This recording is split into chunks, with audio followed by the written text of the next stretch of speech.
Hi, this is John Ondo from Marketing Media and Cupcakes. And before we get into today's episode, I just want to say thank you so much for listening. We're back after being gone for over 4.5 years. And I hope you get a chance to listen to episode 77, where we explain why we were gone for so long and that we're back for at least 3 more episodes. Angel and I are big supporters of entrepreneurship, and we love small businesses and faith-based businesses. And we just want to encourage you through our podcast each week. What's going to determine if we continue with more episodes will be the response. Subscribe to us on your platform. Send us an email at john@ondomedia.com. That would help us know you're listening and you want more episodes. So thank you so much, and let's get into today's episode. Have your phones ready with john@ondomedia.com because we're hoping maybe a few of you might... see, somebody's calling right now. Ooh, let's hold. Hello, it's John. This is the last chance from Bank of America with important changes. This is all it takes for me to go absolutely bonkers and just start screaming and cussing. Let's not scream and cuss on the podcast. This is the small business podcast that is sweeter than all the rest. Marketing, media, and cupcakes. Well, hello, everyone. I'm John, and along with me is my beautiful wife, Angel. Hi there. And this is episode, and we had to just look through it. It's episode 19. Hey. So we are a podcast for small business. Well, really any business, but we do a lot with small business because both Angel and myself have small businesses. I have a video production company. Angel has a full-time job that she does customer service, but she has a side gig here at home where she has a cupcake business. Hence why we're Marketing Media and Cupcakes if you're just tuning in on episode 19 for the first time. So yes, we're going to talk about today our vacation. You might say, oh, geez, it's going to be a slideshow. I'm tuning on to another podcast. But don't wait. Don't go yet. Don't go. Because our little vacation to the state up north, which I'm not allowed to say, but it begins with an M because we live in Ohio. But we went up there and we learned some things. And we have some questions we want to ask our fellow small business people, especially those of you who, we have a lot of people, obviously, who follow us with bakeries and cupcakes. And it's made us think about some questions, and quite honestly, we'd like to get some of your input because some questions were stirred up while we were up there, and I want to ask some of those people. So get your phones ready. Get ready for john@ondomedia.com because we'd like to hear from you. Possibly, we may even put you on the podcast because, quite honestly, we're at the point where we need some help with a couple of questions we have. But first, we've got away from this for the last few episodes. Angel, give us a baking tip. Well, I would have to say one of the things that I've been discovering lately, and I think everybody who does bake at home does this, and I haven't gotten down to the perfect science of the temperature of your oven. So every oven is slightly different. Yes. And I purchased what I believe to be a higher end product, #KitchenAid, and I'm starting to struggle again with the oven actually being the second round, which we won't get into. Which is really funny because we found out the other week that some in-laws of some of the top-end officers of KitchenAid listen to our podcasts. It's really down low, but it's still pretty cool. Yeah. And she's like, you should have called me. I could have fixed this for you. But that's neither here nor there. Yes. But I'm noticing lately that the back of the oven is hotter than the front, in that some of my vanilla cupcakes get a tinge browner in the back than the front. Now I feel like I need to be a technical geek here because you have a double oven. Yes. And the top one is convection. Is it convection? That is correct. It's got the turbo fan in it. Yep, but I do not use convection while baking because it creates too much of a wind tunnel and the tops of said items will be potentially slightly askew, if you will. So for those of you who are like me who don't bake and like I hear convection, what convection is basically, my understanding, is like a muffin fan, and it's moving the air through the oven, thus making it cook faster because the air is circulating, much like if you're outside and hot air is blowing in your face, you bake faster. Exactly. And your lower oven's a normal oven. Correct. What I'm discovering, though, and I've been trying to calibrate it, and I've not had much luck, is the fact that you set the temperature. It's for 350, and it's not 350. And it's not 350. It's like at a good point, it's 335. So when I tried to make some adjustments, I found that necessarily perhaps my thermostat that I was using was incorrect, or I didn't have it positioned properly. Because you bought an external thermostat. I bought something that internal, so one that goes inside that I can register. Because God only knows where the actual KitchenAid thermometer could be. It could be in the back. I don't know. Yeah, exactly. And I think I need to maybe try again and push it toward the back because I had it at the front, and it was registering lower. but I'm also noticing, again, things in the back are getting overly browned. Yeah. And when you're baking a cupcake, and especially what I like to do, which are minis, the batter, it's very little batter. Yep. You start moving things around midway through baking to try to get something even.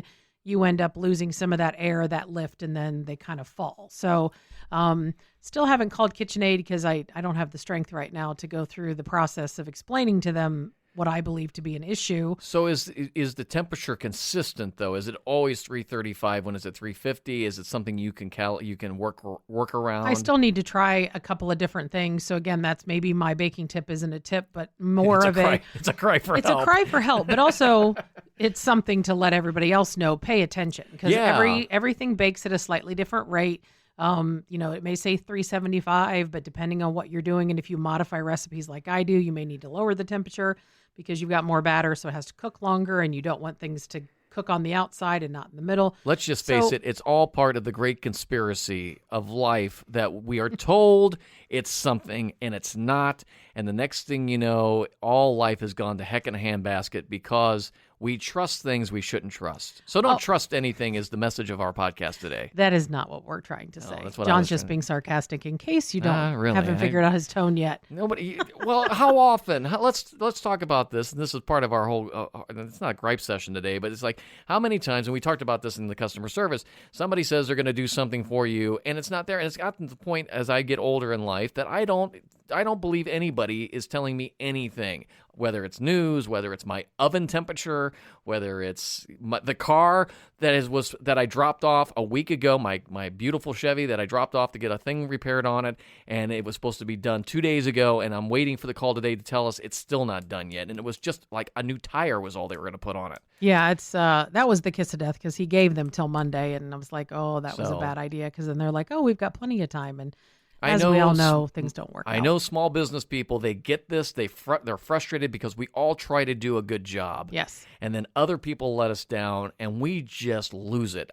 So I know those of you who are out there, you're small business people, I know you're with me. And I'm just here to tell you, I understand your pain. He understands. Let us join in the sharing of the pain and grow from it. That's a Star Trek 5 line. Oh, okay. Well, I don't know that. It's a horrible movie. Anyway, but just as a tip / whatever, just pay attention to your baking times. Pay attention to, is your oven newer, older?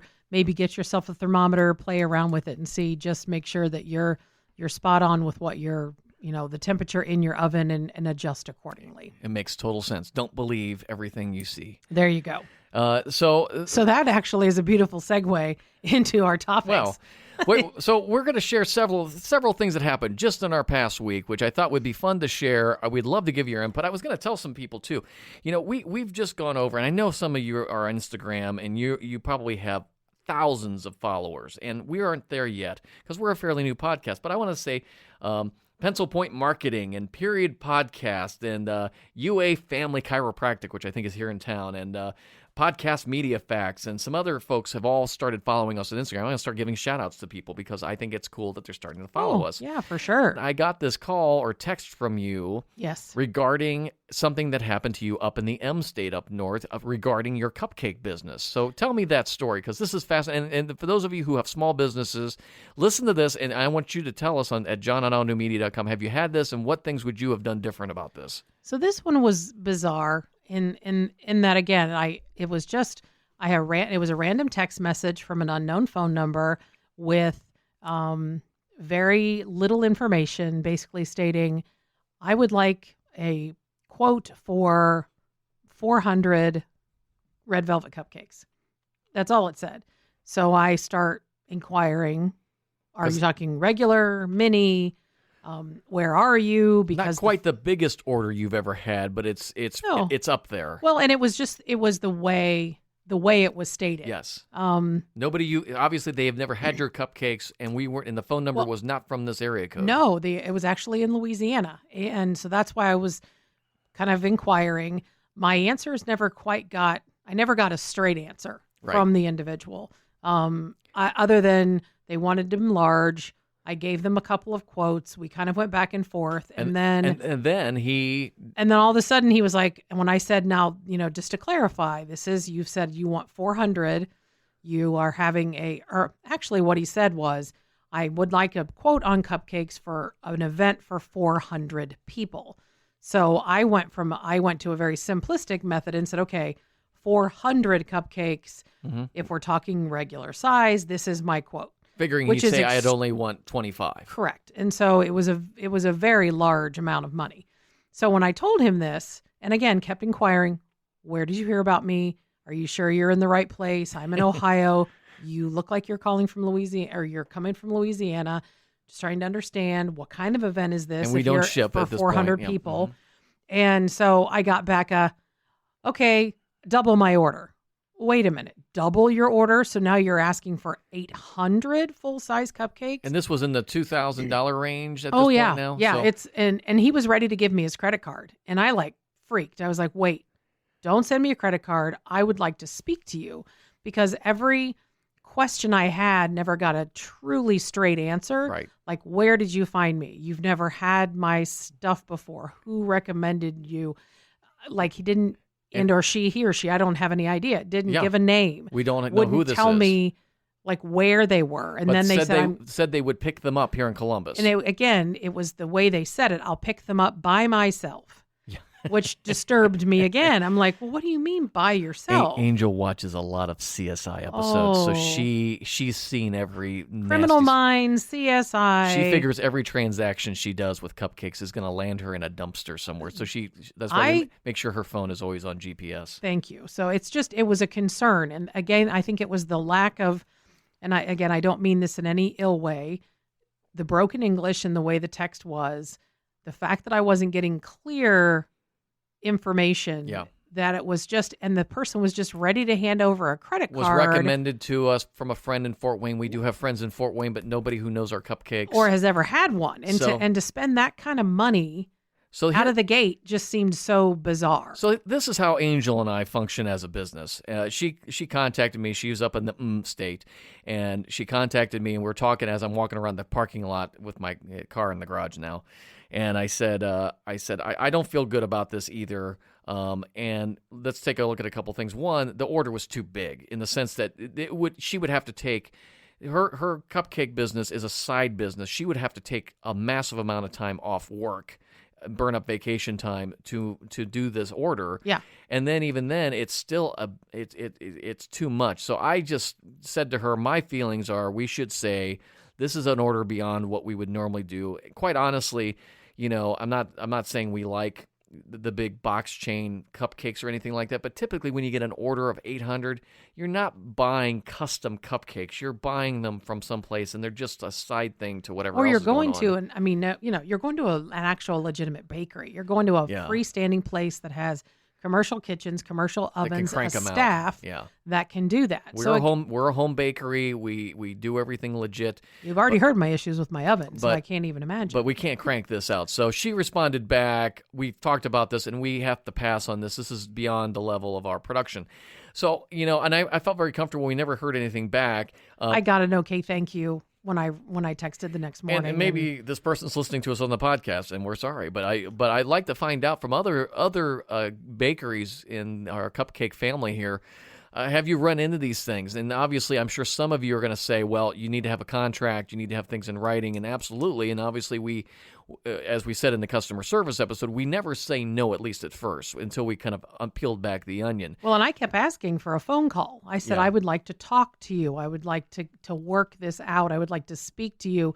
And there was never an agreement to call or contact. It was always well, let me give you my credit card and I'm like, whoa, wait, time out. So there was enough reasons to believe that this may have been a scam, and I think probably was. And if it wasn't a scam, it was certainly not a professionally run order. No, it made me uncomfortable. And granted, I'm not.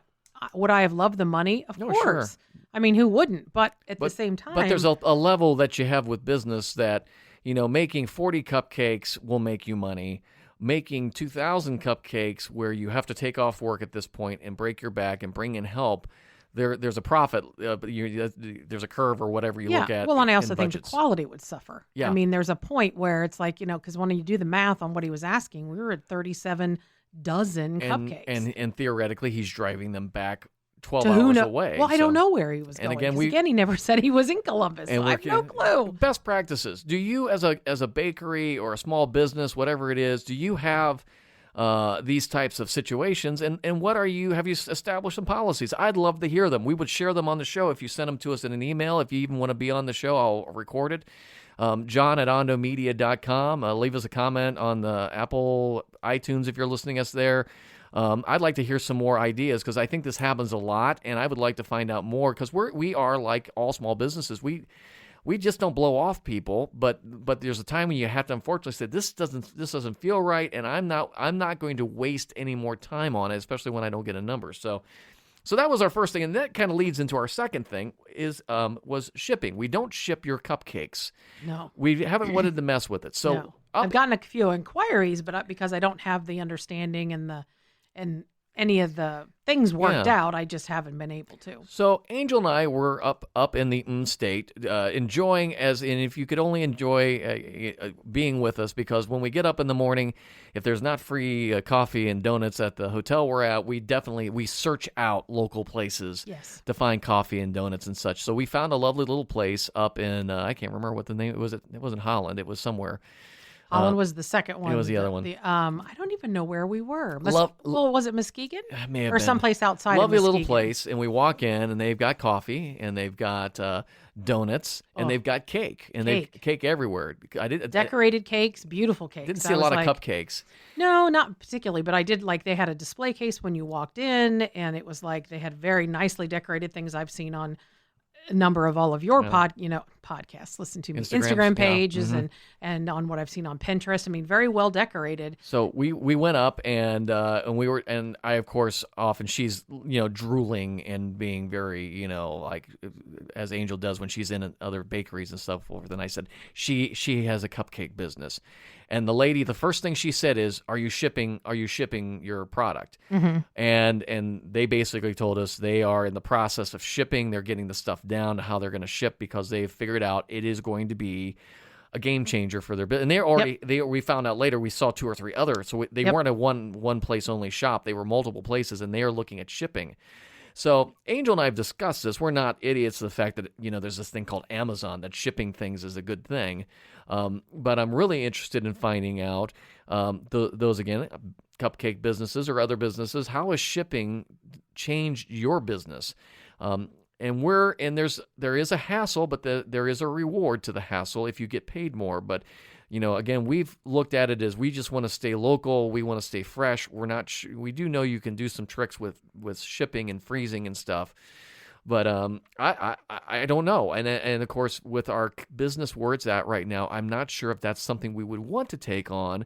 But I would love to hear from some other bakeries and cupcake places and whatever you do, and tell us, has it changed your life? Have you taken maybe a side business to a full-time business because you figured out you can ship these things and how you do it, and help us out? So, we are normally the Answers podcast, but today I have questions. I have questions for you people. Yes, and they're all directed toward me. So they are. If I could sound pitiful and grovel, please, oh please. Well, we're just looking at that, and because I want to understand it, and there's a cupcake, I think it's called Cupcakes by Melissa or Melissa's whatever, and she was on some business I don't know if she was on Fox Business. Well, there's the one in New York. You're talking about that's her. what I'm talking about. That Julia showed me. Here's my stepdaughter, and she's shipping, and she's on Amazon, and I put an order in.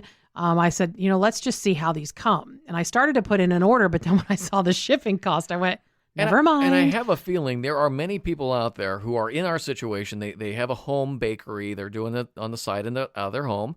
And there's some of you who have had the home bakery and have moved into a storefront or moved into a full-blown bakery situation. And I'm using cupcakes as an example, but this really could work for anyone. How has the shipping world changed your life? How have you figured it from taking it from point A to point B? And I'd love to hear those stories. When I hear those stories, and I'm sure a lot of people, and you may say I'm not much of an entrepreneur, my thought is there's no way you can make money that's just adding more cost to everything, and that's not going to make you money. But there's always options, which leads us into our last story of the day. And this is a fun one because Angel and I, this is all we talk about is food. So Pretty much. When we say we like to go to casinos, you can know darn right, because I'm a cheapskate, we don't go for the gambling. We go for the buffet. Yes. So And especially when there's seafood on said buffet. So we were up in the M State again, and we decided to look at a casino that she found an ad for Yeah. that had seafood buffet on Sunday. Yep. Well, sign me up. Where do I send my money? Yes. Well, let me explain what happened, though. We live in Columbus, Ohio. We have a lovely casino here. We've been to it many times. I actually haven't been at the buffet that much because I've never been to that buffet. kind of expensive. No seafood. Bing, bing. I'm done. So, Yeah. but it's a big casino, and it's got big flashy lights, and it's very, very impressive. And every time we've gone there, and granted we don't go there a lot, it doesn't seem like it's that busy. Yeah. So Lots of empty tables, lots of empty seats. So this is the beautiful thing. This is a marketing story if you haven't figured this out yet. So we go to this casino, and we drive up to it, and I'm like, this is the most boring exterior of its casino in the middle of nowhere I've ever seen. Yeah. But they got a seafood buffet. So we get inside, and we immediately see, as we open the doors, there are people packed from end to end of this place. Mm-hmm. And there's not just people packed with it. Every single one of them are carrying a brand new crock pot. It's like, does Everybody this place, had this. instead of having casino chips, they have crock pots? Yeah, that they come out with? that's what John's like. What is happening? It was I'm so like, funny. I don't know. I mean, there's the people, and we all know the people. My mom is one of them that has the little stroller thing, and instead of like a stroller, it's the crock pot sitting in it. Yeah, instead of them using it, they had their crock pots stacked up. We are not. I mean, we are not exaggerating. There was probably at least, let's just say, 2,000 people there, and Easily 70% of them were all lugging a crock Yep. pot. So. This was the tale of two cities, and this is where, unfortunately, Angel rolls her eyes probably and thinks, "Why did I marry him?" Because all I'm doing the whole time is like, "Look at this! This is genius!" Because I would have never thought of this. But you see, the casino here in Columbus, which is a little bit more metro, a little bit more fancy, doesn't do this. They are giving away tickets for a BMW or a Jaguar or something things like that that. are unrealistic. I don't care. I'm not going to win it. But and nobody goes there because they're going to win a Jaguar or a BMW in the point system or whatever they have at the casino. But at this place, apparently anybody can come in, and they had apparently an electric knife giveaway the night before. He said it was something they do on Sundays, It's because like- John asked the guy, he's like, so what's with the crock pots? Yeah. And the guy said, we do a giveaway every Sunday. And it's kitchen items. And it's, this month was kitchen items. So like last Sunday they had an electric knife, and but that was their promotional, and I'm going to say gimmick because that's all it is, but it is literally a serious promotion that got people in the door. Oh, everybody was there, and everybody had a crock pot. So let's break this down. If you're a small business, you may figure this out already, but maybe in case you're just new, and in fundraising, we call this, how much does it get you for your first donor, for your first gift? How much did you have to invest in that donor? And typically in commercial marketing, we say the same thing. I have to spend per click to get my first customer. So I may spend $30 on Facebook to get them to click it and order my product, but I know in 3 or 4 months, I'm going to make money back because they're a returning customer. So I looked at this whole casino thing as a great example, because they probably spent, these were not they were not high-end crock pots. These were Nope. probably, we couldn't even find them on Amazon. Not easily, no. Found the brand, but we couldn't find that specific low-end crock pot. So we're going to guess at wholesale, they got them off a boat going to Sudanese victims or something like that. Stop. They got these crock pots maybe for $10 a piece. Yeah, if that. For the way they were handing those things out like candy, that might have been even cheaper. And they were who knows? and everybody had one, but you think about, but they had to spend casino points, and I think it was like $200 or 200 points. Some sort of, so it was like the more you play and the more points you racked up, you could then, once you got to 200, you could print out a voucher, take the voucher to the thing, and get a whatever. Like food, so it's like not food stamps, but those stamps you used to get get like stuff at those stores. So it's kind of like going to Kohl's, and you get your Kohl's cash for every whatever you spend, you get so much whatever. So for $10 a person, I'm sure the casino made out with $200 per customer. I'm sure some people did win and so forth, but to me it's a good example of they knew their audience well enough. Yep. Crock pots and this kitchen stuff worked, and I'm sure these people didn't need the crock pots. They were probably getting early Christmas shopping done for their family. So if you live up in the M State and you get a bunch of Armor crock pots for Christmas from Grandma and Grandpa, I can tell you right now where that came from. Yes, indeedy. There'll be no receipt in the bag. No, there's no receipt in the bag because it came from the casino. But here in Columbus, they don't do that type of marketing. They're doing a different thing. And again, I don't know what that thing is. Maybe but... they're doing well. Maybe I don't know anything, but I just know the casino up north was packed. They had a blues band that was great. It was for a Sunday afternoon. Remember, we are in the middle of NFL season, and it was packed, and nobody was in watching the NFL games. No, yeah, we were in the little bar area where the guy was singing, and the guy didn't even know. He was making crockpot songs. Yeah, he was great. like, he goes, what is with all the crockpots? So he didn't even know what was going on. My hat's off to the casino up in the state for some great marketing, because you got people in the door. Mm-hmm. You understood. Somebody there said we're gonna give away $100,000 worth of crockpots. Yes, but you made probably $1 million that day. So this is a good example of when we look at what we're doing with should we ship the cupcakes. Well, yes, it may cost another $1 per cupcake, but do we know we'll make another $5 in sales? A common thing I deal with in nonprofits, and I'll be done, but I deal with a lot of nonprofits, and bless their hearts, they're good people. They don't want a single dime to go anywhere else but to the nonprofit. So oftentimes they will not accept credit cards or PayPal or anything. It's like, we want all the money, and they take 3% or 5% off the top. And I always have to explain to them, I appreciate that, and that's noble of you, but the problem is you could be making another $20,000 because you don't give the convenience of credit cards and PayPal. Mm-hmm. So you can sit back and say, yeah, you know what? We had a $20,000 fundraising campaign, and we didn't send $3,000 of that to the credit card company, or you could have made a $50,000 campaign, sent $4,000 to PayPal or MasterCard or whatever, and you still had over $45,000. What's the most important thing to your nonprofit? It's making the money. Yes. So sometimes you have to pay a little to get a lot. Mm-hmm. And so these are the questions we have, and I would love to hear your stories. I would love to bring you on our podcast. If you've got a computer, obviously you do, and you got Skype, we would love to have some stories that we could feature on our podcast. Because I just love talking to small businesses, and we do not have all the answers, and we are very proud to say that. But we would love to feature some answers as we have these questions with our businesses as well. So John, John, at ondomedia.com. That's the email address that I use, and you can send me information. And if you want to write a response on our Facebook page, we're on Facebook, we're on Instagram. And we would love to have you join the party here. We are a fast-growing podcast because we just have so much fun talking about all these cool things. And I'm hoping any moment now, I'm hoping the call I just got is that my car is ready to be picked up. Well, let's cross our fingers. Let's cross our fingers. Or else next week's podcast is going to be probably about, it won't be about the Chevrolet dealership. It's the place that's refixing a wheel that I hit with a curb. Yeah, we'll talk about that. We'll talk about that later. So again, we are a service at Ondo Media. Thank you so much for joining us, and continue living the dream. Connect with John and Angel via Facebook and Instagram, and let us know your thoughts.